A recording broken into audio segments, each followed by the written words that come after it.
আসসালামু আলাইকুম প্রিয় ভাই বোনেরা, আশা করি আপনারা সবাই ভালো আছেন। আলহামদুলিল্লাহ, আল্লাহর রহমতে আমিও ভালো আছি।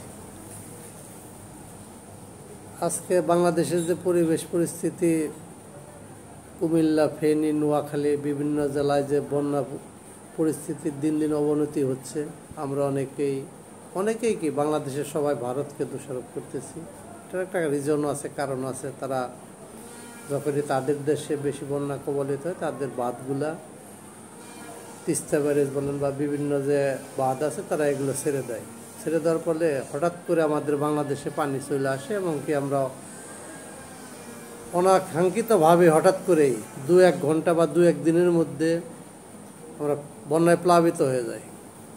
এটা কিন্তু আমরা প্রায় ছোটো সময় থেকে দেখে আসতেছি, যখন আমরা মোটামুটি বুঝি যে বন্যা কি, ফারাক্কা বাঁধ কি, তিস্তা বাঁধ কি, এগুলো আমরা যখন থেকে বুঝি।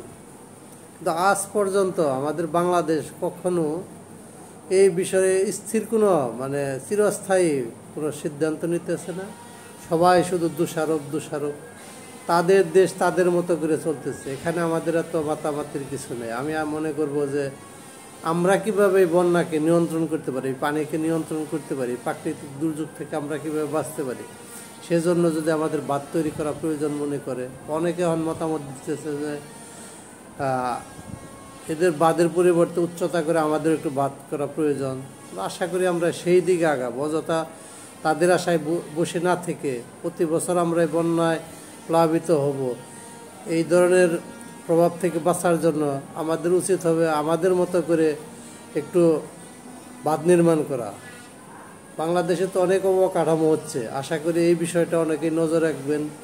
সবাই এই দাবিটা তুলেন যাতে দ্রুত আমাদের এই বাঁধ নির্মাণের কাজটা শুরু করা যায়। তাহলে আমাদের সেফটির জন্য আমাদের কাজ করতে হবে। আমরা যথা অন্যের মুখাপেক্ষি না হয়ে নিজেদের কাজগুলো নিজেরা করার চেষ্টা করি। আশা করি আপনারা আমার সাথে আছেন, আমার ভিডিওকে সাপোর্ট করবেন, কথা বলবেন, আমার চ্যানেল শওকত ব্লগসে সাবস্ক্রাইব করবেন। আপনাদের সর্বাঙ্গীন মঙ্গল কামনা করে আশা করি বন্যা দুর্গতের পাশে আমরা দাঁড়াবো, আছি এবং থাকবো ইনশাল্লাহ। আল্লাহ আমাদের সবাইকে হেফাজত করুন। আসসালামু আলাইকুম ওয়া রাহমাতুল্লাহি ওয়া বারাকাতুহু।